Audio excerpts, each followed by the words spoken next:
les amis, j'espère que vous allez bien. Et oui, je suis de retour, je suis rentrée de vacances. Et avant de commencer cette nouvelle vidéo, je tiens à vous souhaiter une très bonne année 2026. Voilà, qu'elle vous apporte joie, bonheur, santé, surtout, à ne pas oublier. Et plein de bonnes lectures, des coups de cœur et tout le reste. Voilà, donc on se retrouve pour cette nouvelle année 2026. Aujourd'hui, je vais vous faire un bilan. Voilà, un petit bilan de 2 livres et je vais, comme c'était prévu, continuer l'histoire de Franck Tillier qu'on avait arrêté le 18. Donc on a le 19, le 20, le 21 à lire aujourd'hui et demain on lira le 22, le 23 et le 24 pour terminer l'histoire de ce livre maudit. Voilà. Eh bien, écoutez, moi, comme je suis revenue de vacances, mes vacances ne se sont pas vraiment déroulées comme on l'espérait, vu que ma mère est tombée malade. Alors, pas gravement, je vous rassure, elle a eu un petit état grippal, mais ça n'a pas été des vacances folichonnes, vu qu'on n'est pas beaucoup sortis. Ma mère, elle n'est pas du tout sortie, et moi, je suis sortie une seule fois. Voilà, donc bon, on était quand même relativement pressés de rentrer. Enfin, surtout ma mère était pressée de rentrer. Voilà, elle avait pas le moral au beau fixe. Elle avait qu'une envie, c'était de rentrer à la maison. Donc bon. Voilà, voilà. Ou sinon, j'ai eu des beaux cadeaux de Noël, mais ça, je vous le ferai voir pas dans la vidéo prochaine, mais dans la vidéo encore d'après. Je vous ferai un gros bilan de l'année 2025. Et dans ce gros bilan, je vous ferai voir les cadeaux de Noël que j'ai eus. Voilà. Donc aujourd'hui, je vais vous présenter 2 livres que j'ai lus durant mes vacances. Donc, dans ces 2 livres, j'ai lu Secret de Santa, donc romance de l'Avent, de Sophie Jaumin aux éditions Ozu. Donc je vais vous présenter le livre quand même, parce que même si c'est une romance de l'Avent, c'est quand même une histoire. Donc je vais vous la présenter. Alors, c'est une histoire que j'ai lue, comme vous le savez, une romance de l'Avent, donc c'est du 1er décembre jusqu'au 24. Voilà, et on va faire dans cette histoire la connaissance de... Bah voilà, j'ai déjà plus le prénom de la fille. Donc c'est de Fanette, je crois, si je me trompe pas.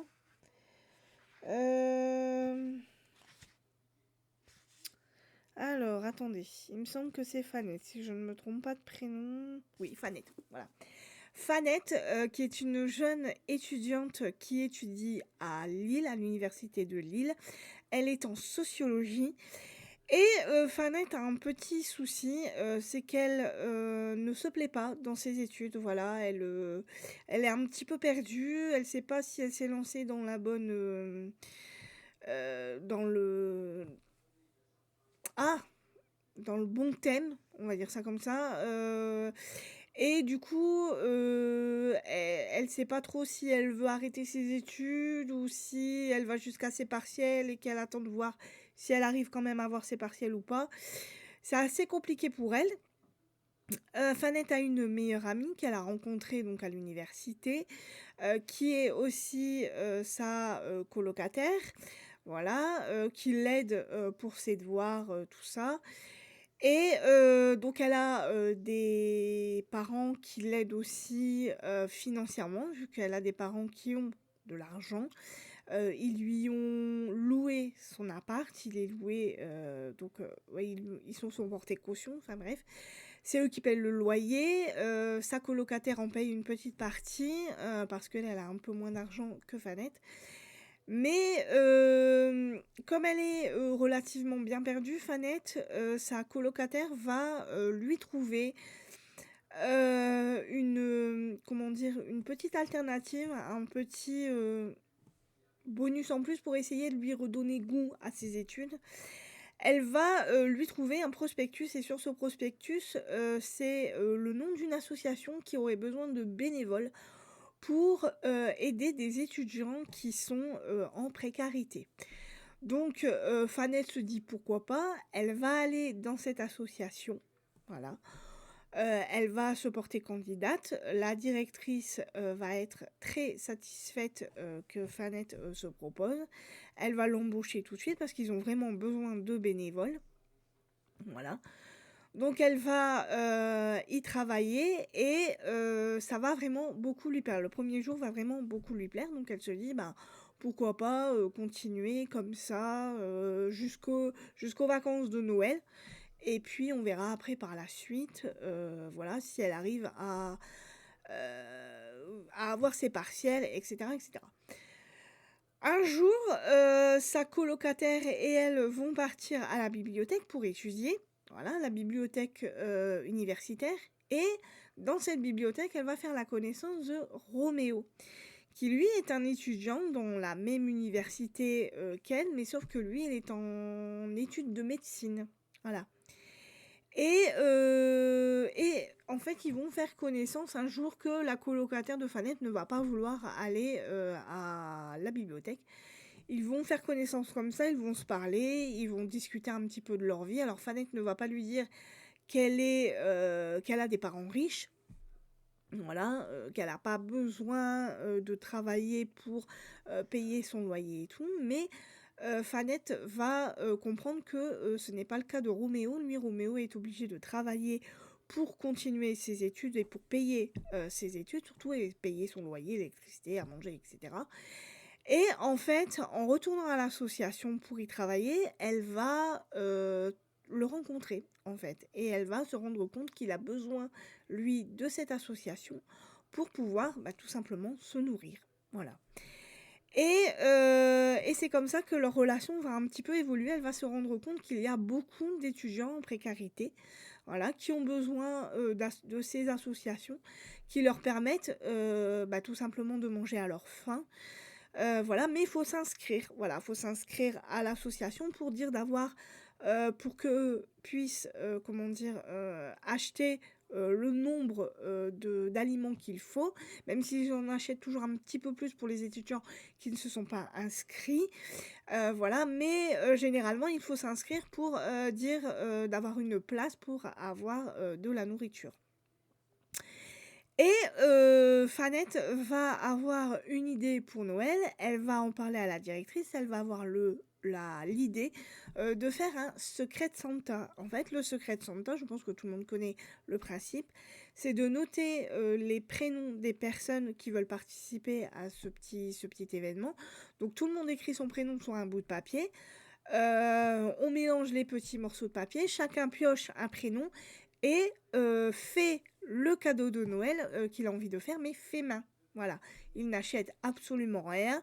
Tout est fait main, surtout que là, ce sont des étudiants en précarité, donc raison de plus pour faire, un cadeau fait main. Donc tout le monde fait son petit cadeau fait main et Fanette va, piocher, le nom de Roméo. Voilà et elle va avoir une idée pour lui. Parce que Roméo, en fait, on sait que c'est un Réunionnais, donc il vient de La Réunion. Ses parents habitent là-bas, donc c'est assez compliqué pour lui. Il a un peu le mal du pays. Et en fait, pour lui faire plaisir, elle va lui créer un cadeau qui va lui rappeler La Réunion. Mais je ne vous dis pas c'est quoi.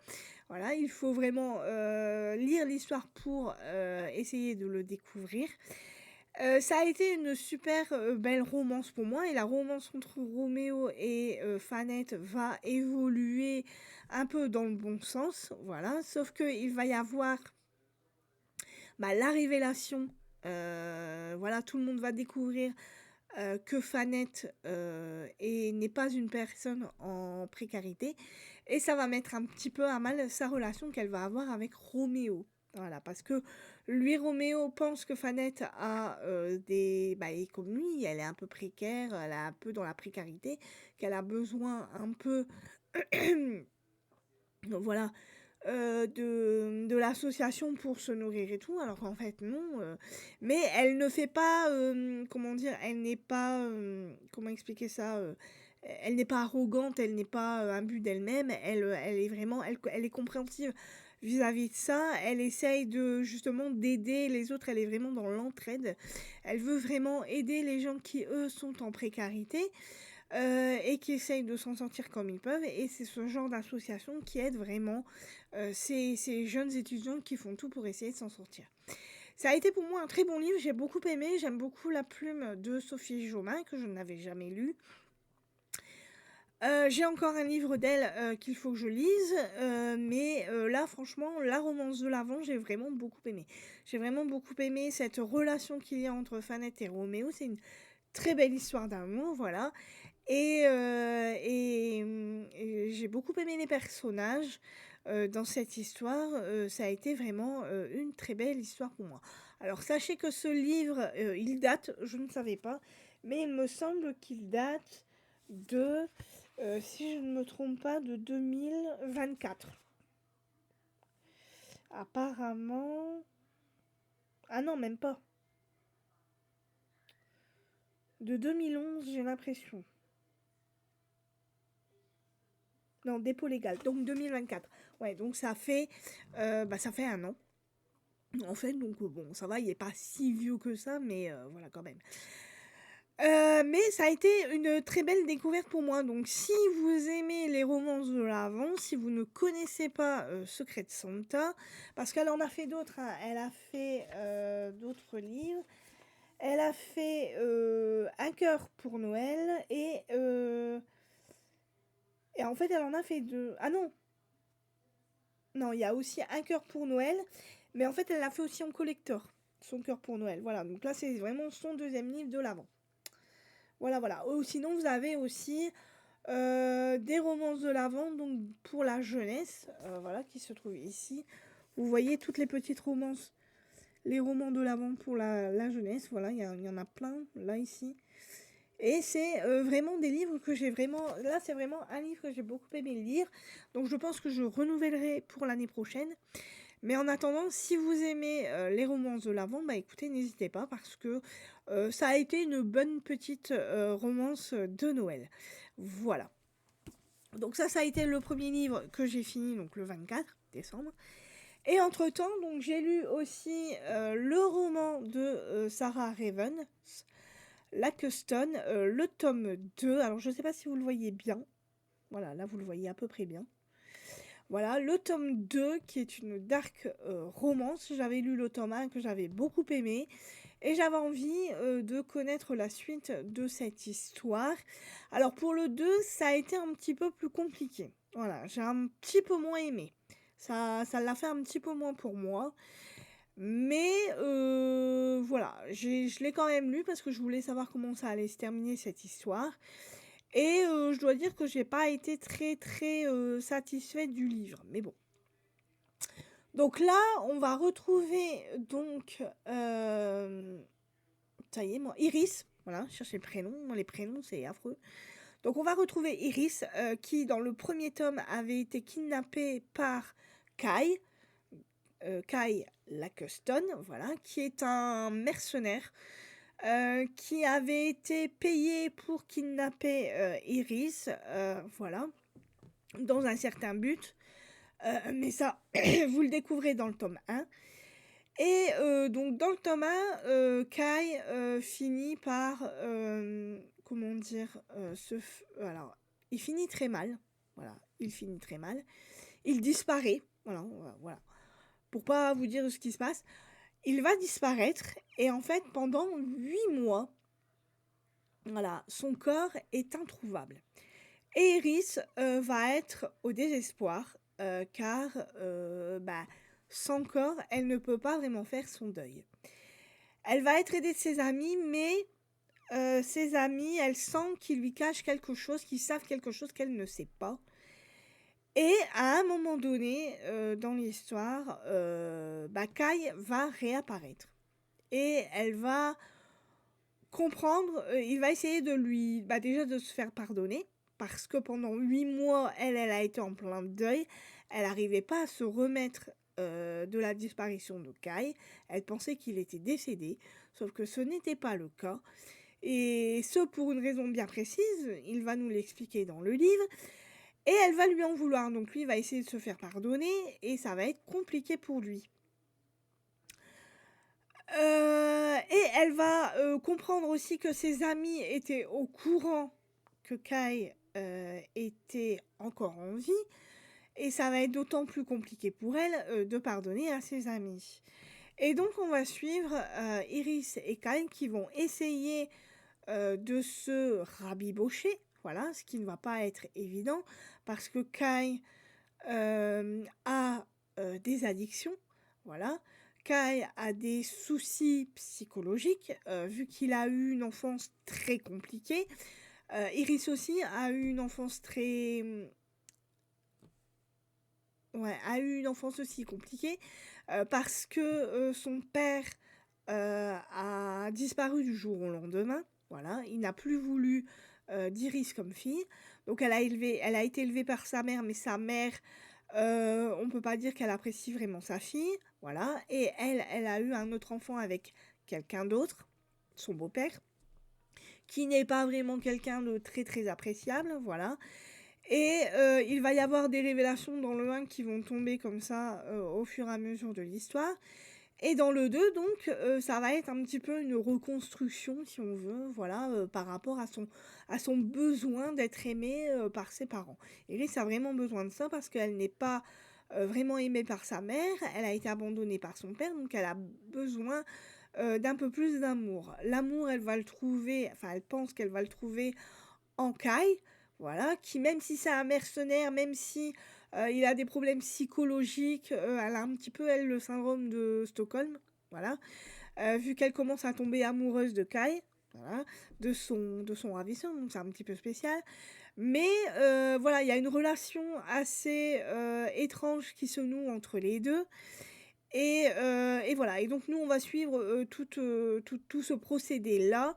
Alors ça a été compliqué pour moi de lire ce livre parce que je trouvais qu'il y avait il y a beaucoup de longueur, il se passe pas grand-chose dans ce livre-là. Il y a des petites révélations qui sont faites, voilà. Il y a un final qui est ce qu'il est. Il était plutôt sympa, mais ça a pas non plus rehaussé la lecture. Mais je m'attendais quand même un peu à autre chose. Alors, pas au niveau de la, comment dire, je pourrais dire de la demi-finale, mais le final, savoir si ces deux-là vont finir par, comment dire, par réussir à s'aimer normalement, entre guillemets. Je trouvais que, ouais, voilà, le final, il n'a pas été au top, quoi. Voilà. Je m'attendais quand même à autre chose de la part de l'autrice. Mais bon, ça a été une bonne duologie quand même, malgré tout. Ça a passé. Mais sachez qu'il y a beaucoup de violence dans ce livre. D'ailleurs, l'autrice le dit au départ. Elle tient à prévenir le public. Donc il y a du deuil, du meurtre, de la violence physique et psychologique, des tentatives d'agression sexuelle, des addictions, des usages de drogue, du stalking, alors je ne sais pas ce que c'est, de la maltraitance parentale, de la torture et de l'endoctrinement. Voilà. Donc, si vous n'aimez pas la dark romance, si vous ne voulez pas lire de la dark romance, ne vous lancez pas dans cette lecture. Par contre, si la dark romance ne vous dérange pas, si les thèmes abordés ne vous dérangent pas, essayez de lire le 1, vous voyez si vous aimez bien, et si vous avez envie de tenter le 2, même si je trouve qu'il n'est pas à la hauteur du 1, essayez de voir si vous avez envie de savoir le fin mot de l'histoire. Moi, je voulais vraiment savoir le fin mot de l'histoire. Maintenant que je la sais, voilà, ça m'a suffi. Et ce qui est sûr, c'est que si elle en faisait un troisième, je pense pas que je le lirai. Voilà. Donc, La Custon, le tome 2 de Sarah Raven. Voilà. Donc maintenant, je vais vous lire donc la suite de Franck Tillier, le roman Monty, donc son thriller de l'avant, aux éditions Ozu. Donc, il nous reste le 19, voilà, je vais vous faire voir. Donc, le 19, le 20, qui est, hop, ici, et le 21, ici. Voilà, donc on va lire ces 3 jours-là. Donc, je vais ouvrir les pages. Alors, je vais bouger mon micro. je vais prendre le coupe-papier. Et on y va. C'est parti.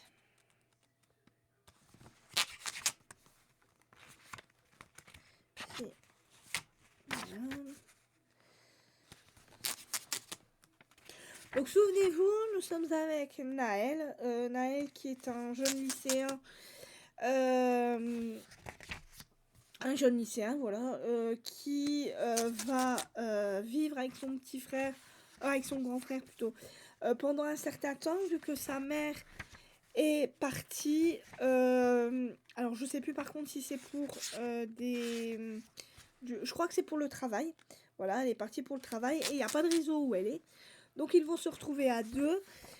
C'est le grand frère de Naël qui devrait normalement s'occuper de lui, sauf que voilà, il ne s'occupe pas vraiment de lui, donc Naël s'occupe de lui tout seul.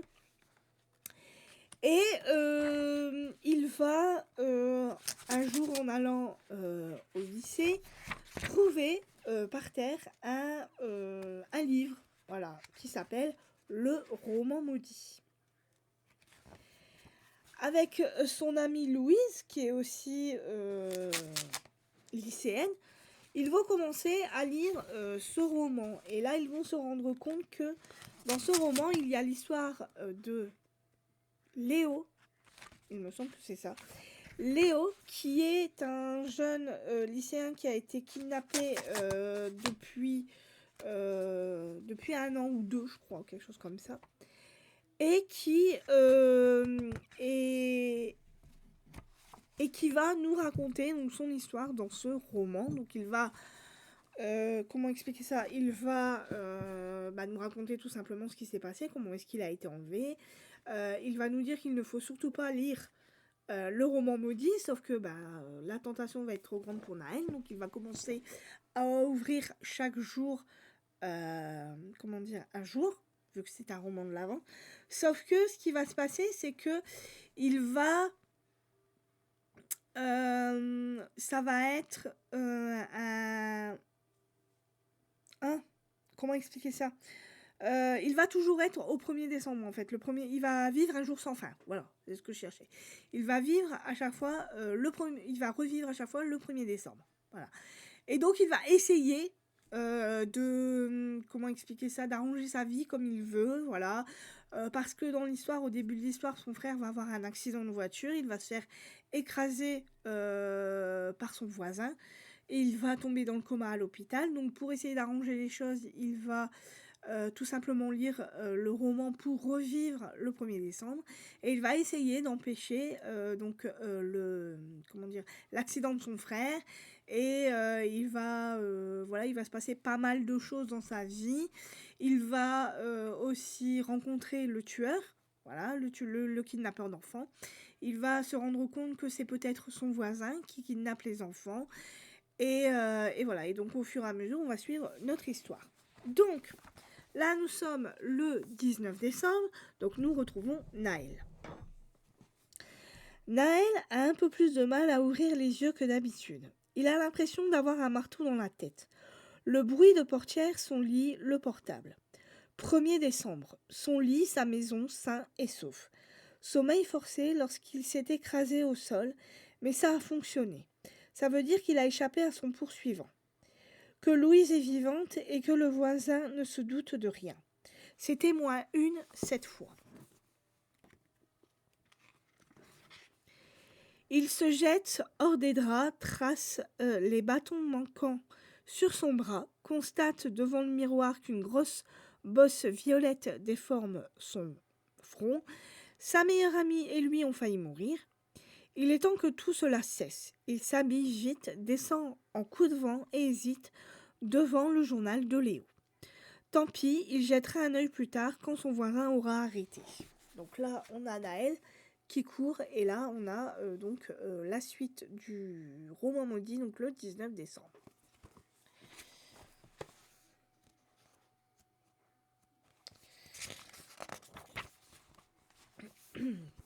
Début d'après-midi, la porte s'ouvre d'un coup. C'est le mâle. Il balance une énorme malle noire et referme direct. Je m'approche doucement, sans oser ouvrir. Une voix dans ma tête siffle. Tch, tch, tch, tch. Ça veut dire quoi? Qu'il y a un serpent dedans? Je fixe les loquets en fer pendant 10 minutes avant de me décider. Allez, courage mon gars. Je les ouvre et soulève le couvercle. Et là, surprise totale.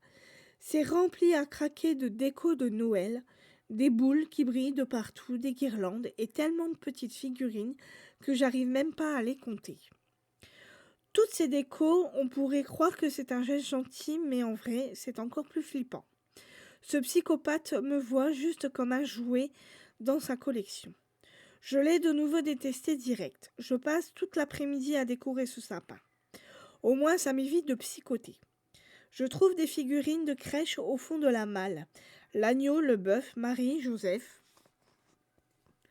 Ça me fait bizarre de penser que ce malade pourrait croire en Dieu. En vrai, j'en sais rien. Je ne sais rien de lui. C'est peut-être ça le plus flippant. Quand il revient le soir, mon Dieu, si seulement quelqu'un avait pu filmer ça. Ce malade s'est mis à sautiller partout comme un gamin en tapant dans ses mains, comme un débile. Au début, je me dis, cool, il est content. Puis je réalise, il est vraiment pas net. Genre, vraiment pas net. Un adulte normal fait pas ça. Jamais. Ce type est complètement barré. Il n'y a rien de plus dangereux qu'un psycho qui pète les plombs en mode gamin devant un sapin de Noël. Donc là, on a la suite du journal avec le sapin de Noël, les boules, les petites figurines de la crèche, etc., etc.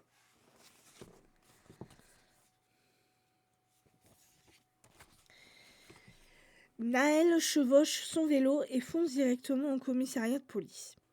Il a à peine fait quelques pas en direction de l'accueil qu'il croise le flic moustachu. C'est un colosse au visage dur, avec des cheveux raides noirs qui ressemblent aux poils d'un balai. L'homme fixe d'abord la brosse sur son front, puis plonge ses yeux droit dans les siens. « Qu'est-ce que je peux faire pour toi ? Mon voisin s'appelle Monsieur Charon. Depuis des années, il enlève des gens le 1er décembre et il les emmène dans la forêt.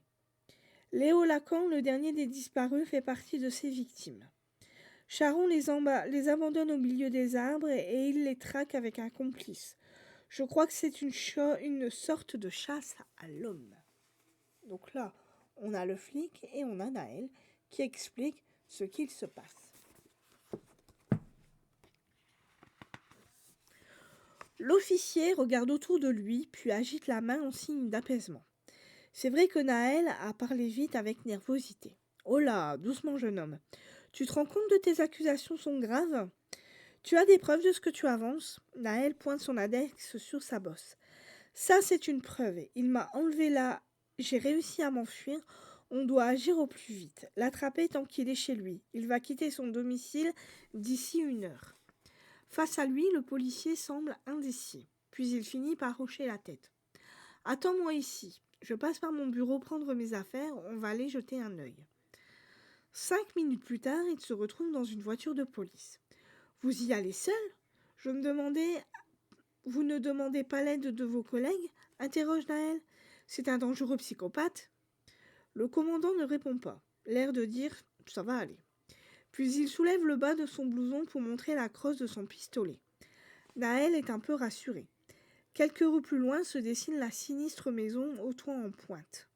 La Jeep est toujours là, il est 9h02. L'homme sort, Naël l'accompagne. « Je viens avec vous, je vais vous montrer les photos de Karen, la fille qu'il comptait enlever. Elles sont accrochées dans une des pièces. D'accord, mais reste derrière moi. » Le policier tambourine à la porte. Le voisin ouvre au bout de quelques secondes, l'air innocent. Les jambes de Naël commencent à flageoler lorsque le regard du psychopathe croise le sien. Le représentant de la loi explique la situation. Son petit voisin a fait un signalement et il se doit de vérifier ses propos. Monsieur Charon s'écarte pour les laisser passer. Donc là, on a juste le policier avec la crosse de son arme.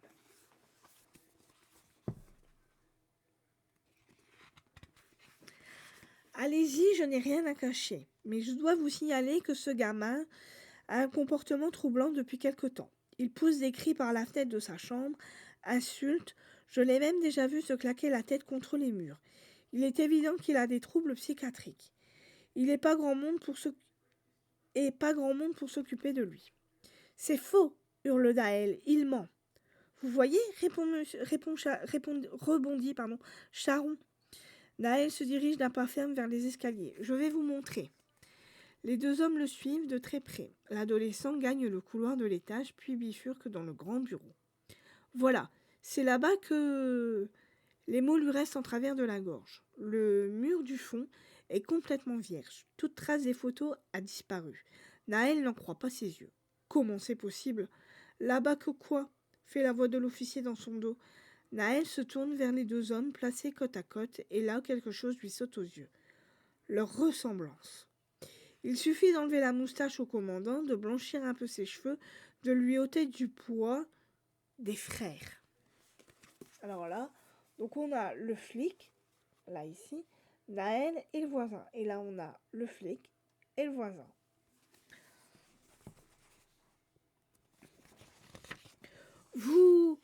Vous l'avez prévenu pour qu'il enlève les photos avant notre arrivée, balbutie-t-il, dis donc. Vous êtes complice. Tu as raison, ce gamin ne va décidément pas très bien, tranche le policier. Naël se met à courir vers la sortie en criant. Alors le deuxième homme dans les bois, c'était lui. Il arrive à peine au bord des escaliers que les bras puissants du commandant se referment autour de sa poitrine et le décollent de terre. Charon va chercher une mallette dans son tiroir, l'ouvre.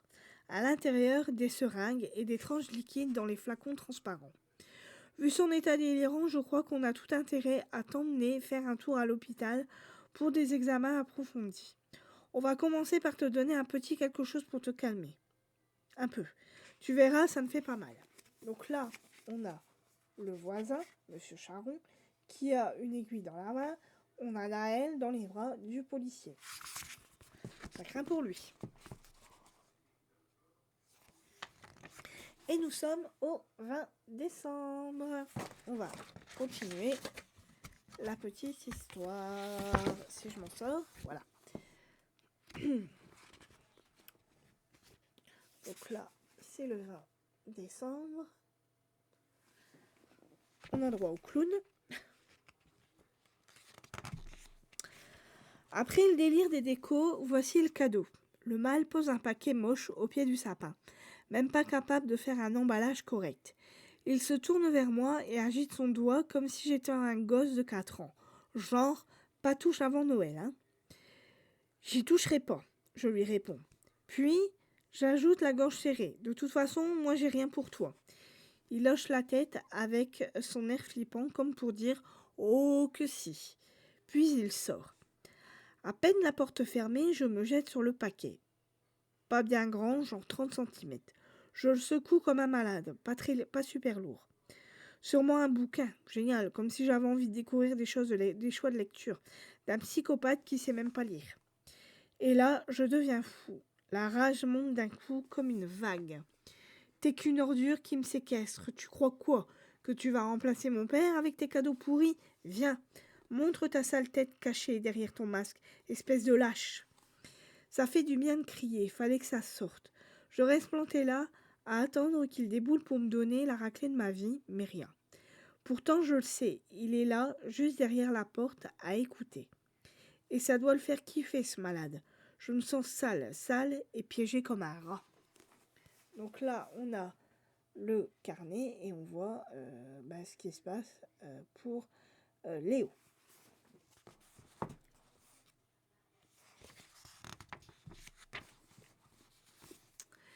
Naël est incapable de parler. On lui a administré quelque chose qui ralentit chacun de ses mouvements et lui brouille la conscience. Allongé dans un lit qui sent les produits médicaux, il aimerait dormir, mais il n'y arrive pas. Il tente de se redresser, vacille, sombre de nouveau, coincé dans une espèce de demi-sommeil. Plus tard, ça va mieux. Il se traîne jusqu'à la fenêtre, il fait noir dehors. Tout en bas, il distingue un parking, des ambulances. Il est à l'hôpital. Mais où précisément? Il ferme les yeux, essaye de se rappeler. Le bureau de Charon, la piqûre dans son bras, et le monde qui se met à tourner comme un manège infernal. Ça a l'air loin, si loin en arrière. Il lorgne vers l'horloge, incrustée dans le mur, minuit 12, le 3 décembre. Il est resté dans le gaz plus de 2 jours. S'il a dormi, pourquoi ne s'est-il pas réveillé dans sa chambre? Il doit y avoir quelque chose dans ces comprimés chimiques qui empêche la totale déconnexion qui fait que la boucle temporelle ne se referme pas. Et maintenant, après tout ce temps où il est resté allongé, il n'a certainement pas envie de dormir. Donc là, on a la chambre d'hôpital avec Naël qui essaye de bouger, tout simplement. Ça va, il l'a vraiment conduit à l'hôpital. Je me suis dit, ça tombe, il va le mettre dans sa cave. Est-ce que son frère a été renversé? Karen a-t-elle été kidnappée? Ou a-t-elle été épargnée parce que la maison du jardinier a brûlé? Naël pense avec tristesse à cette famille. Si un jour la malédiction est levée, si le temps retrouve son écoulement normal, alors tous ceux qu'il n'aura pas pu sauver resteront définitivement morts. Il faut qu'il sorte d'ici avant qu'on lui réinjecte des médicaments. Il se précipite vers la porte, mais elle est fermée à clé. Juste percé d'un petit hublot, il tambourine contre le bois. « S'il vous plaît !» Donc là, on a Naël qui tambourine sur la porte.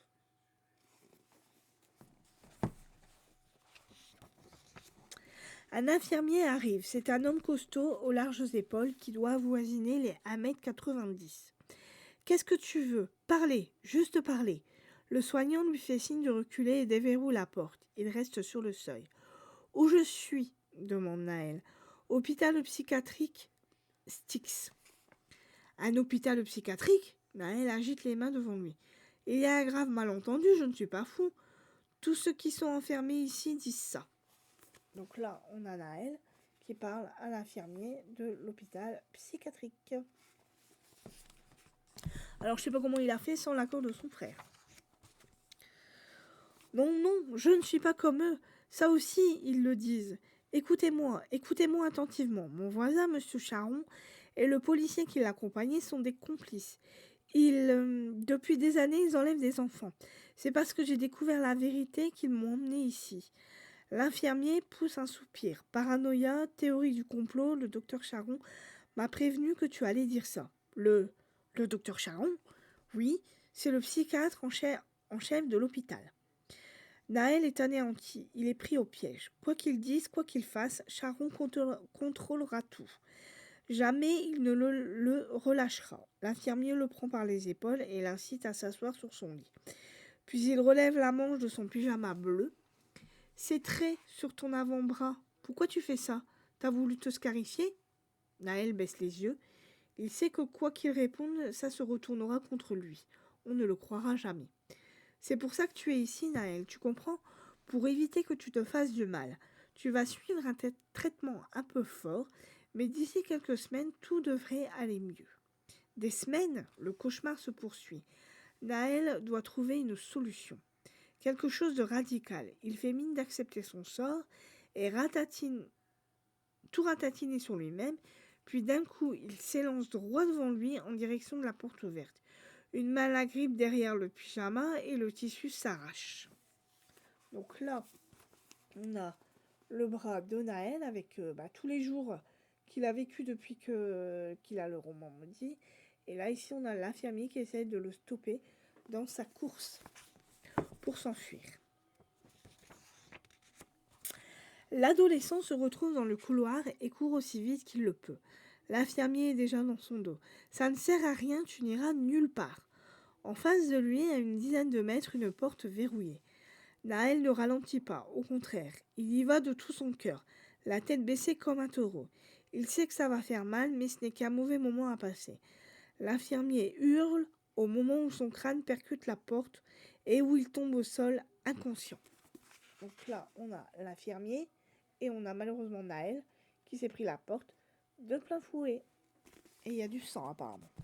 Donc il a dû se faire très mal. Et donc nous arrivons au 21 décembre. On va savoir ce qui va se passer pour le 21 décembre. Ça a marché, mais à quel prix? Après la bosse au front, Naël a plusieurs hématomes sur le crâne et juste au-dessus de son œil gauche. Des griffures partout à cause de sa course à travers les branches et les buissons. des marques d'aiguilles dans les bras, sans parler de ses narines qui saignent. Comment ça va se finir tout ça? Ce matin-là, assis sur le lit de sa chambre, dans la maison, il compte les bâtons sur son bras. Il sait qu'il en manque. Quelle date est-on précisément dans le vrai monde? Combien de répétitions a-t-il vécu? Donc là, Naël, dans son lit, comme d'habitude.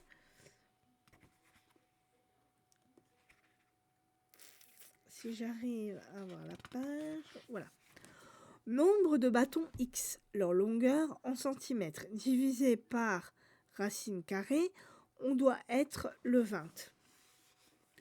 Son esprit n'est plus aussi clair qu'avant, tout s'embrouille dans sa tête. Les produits qu'on lui a injectés, les chocs successifs, doivent aussi y être pour quelque chose. Son état, tant physique que psychologique, se dégrade comme celui de Léo.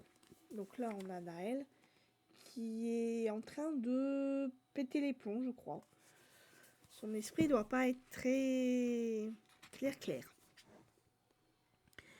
Par la fenêtre, il jette un œil en direction de la propriété de Charon. Cette vision lui glace le sang. Comment coincer le dangereux individu qui y vit? Naël n'entrevoit pas de solution immédiate, surtout si le commandant de police protège son frère. Il retourne s'enfermer dans sa chambre. Il s'empare du journal de Léo. Il s'est arrêté au chapitre 17, qu'il n'a pas pu ouvrir et pour cause, il était emprisonné. Voilà, avec Louise dans la cave de Charon. Il retrace de tête toutes les péripéties de ces derniers jours et en vient à la conclusion qu'on doit être le 21. Oui, c'est ça, le 21 décembre. Noël n'a jamais été aussi proche, ni aussi loin. Il défait les ficelles et lit. Alors, tous les chapitres en retard. Donc là, on a le 21 décembre.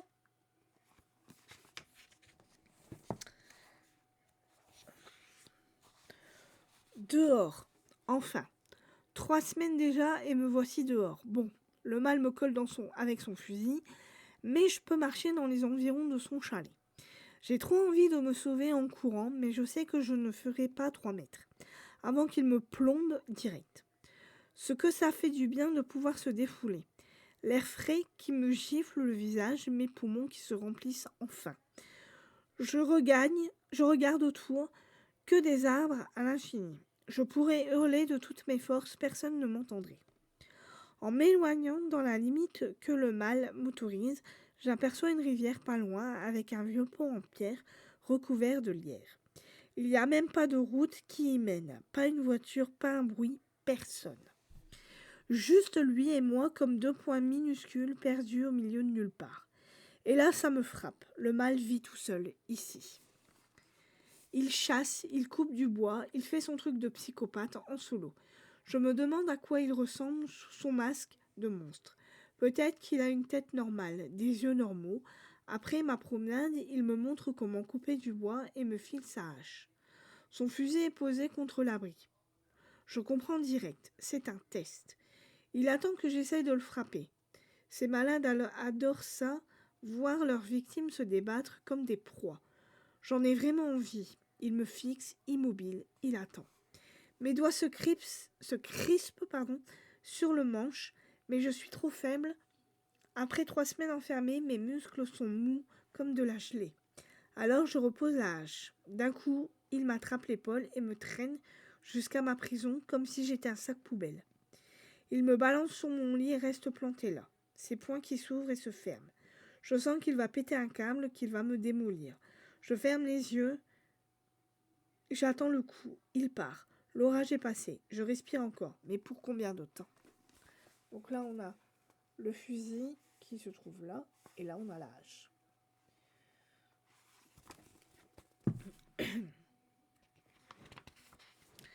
Naël referme le livre, excité comme jamais. Lui aussi, il a vu le petit pont en pierre quand le voisin l'a emmené dans les bois.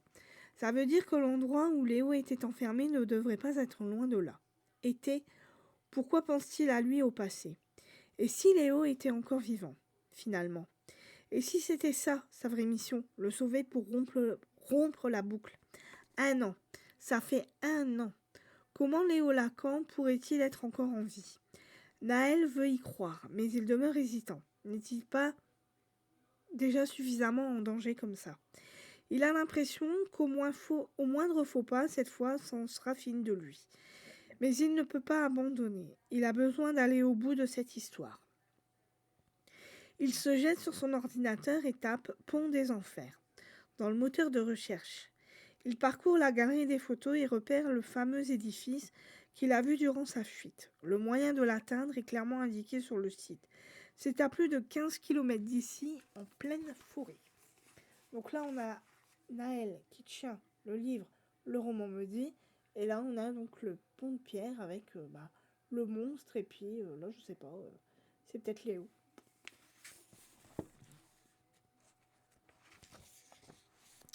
L'adolescent imprime le plan et enfile une tenue de circonstance. Survêtements, baskets, gants, bonnet. Dans un sac, il fourre le livre maudit. Il rajoute une bouteille d'eau, des biscuits et une bombe au poivre rapportée d'un voyage avec sa mère au Québec. Rien de tel pour se défendre au cas où.